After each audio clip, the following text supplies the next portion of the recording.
I'm Lee Farmer. Spent 32 years in the Marine Corps and very thankful for that. And retired as a colonel, and I have an opportunity to serve as on the board of directors of Hospice North Coast.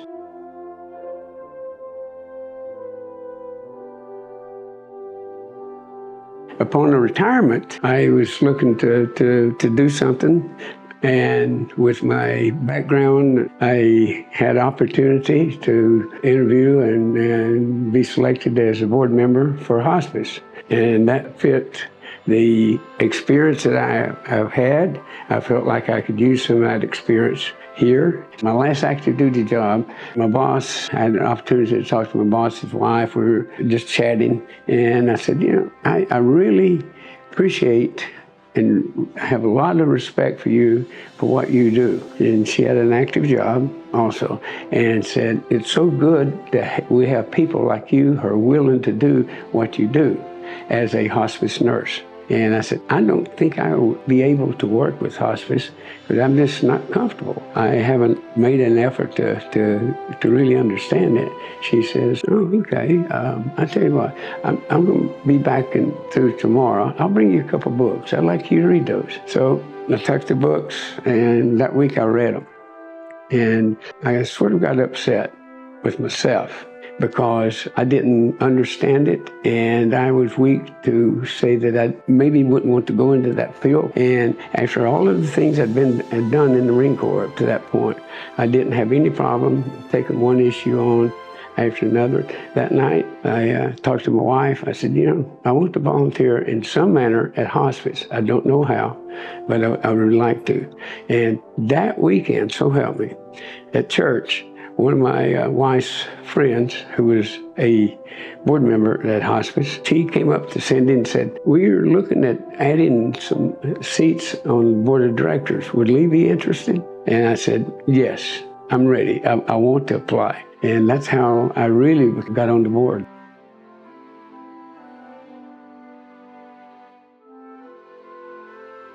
Marine Corps and Hospice have very similar missions, if you think about it. And you say, well, how is that? Well, the Marine Corps has a lot of different activities, going on.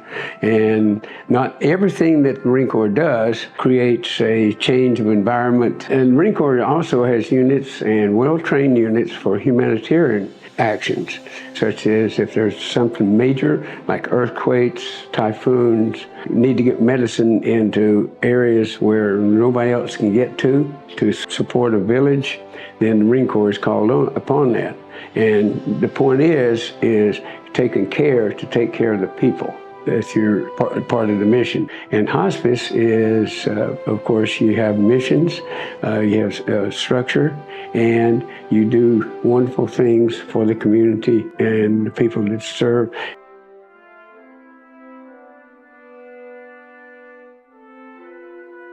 Of course, most people think of, when they hear the word hospice, they think of one thing, and that's end of life. That is certainly one of the factors, without question, and they do it incredibly well. But there's a lot more to hospice than just the end of life. There's programs that help develop our emotional work, spiritual work, and community service altogether. And if I'm talking to a veteran, I would emphasize, don't hesitate, find hospice and see if you can be a part of the program, because a major factor is our families. You want your family to understand what's going on and how to adjust to the hardships ahead and to support you there. A bereavement program here at hospitals is absolutely critical. That serves the families extremely well. Anything in that area is very important to not just you, the veteran, but it's more so for the families. And personally, I think We Honor Veterans program is really, really tremendous. They deal with palliative care, coordination with Veterans Association. They do things such as inviting military members, either active duty or other veterans, to join them, to talk to the veterans. That's a really key. And I had a chance to talk to a 99-year-old veteran one of the patients, and then he was in the hospice house, and he has a reputation of being very quiet at home. And then I read a little about his bio, what he had done. So I mentioned Battle of Iwo Jima. And before, he was just sitting there, and his eyes lit up, and he started talking.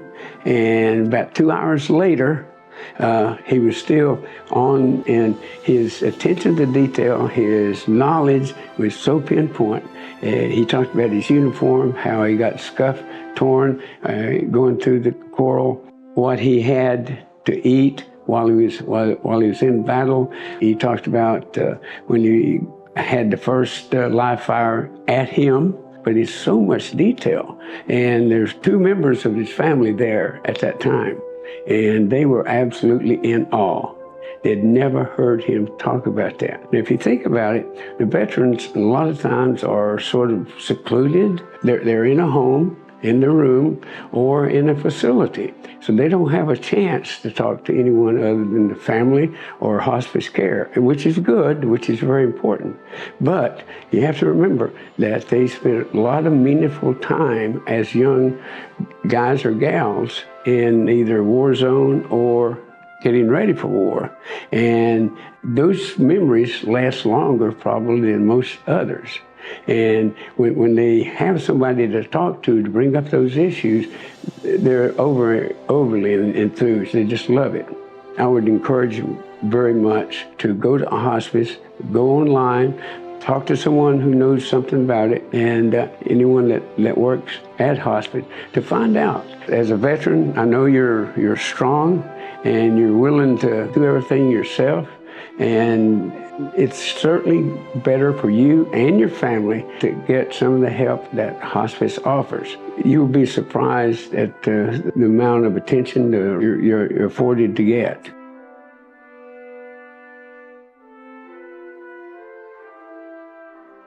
I think the future for hospice care for veterans is extremely good, because I've seen the board members, I've seen some of the staff, they're so dedicated, and so dedicated they want to help veterans.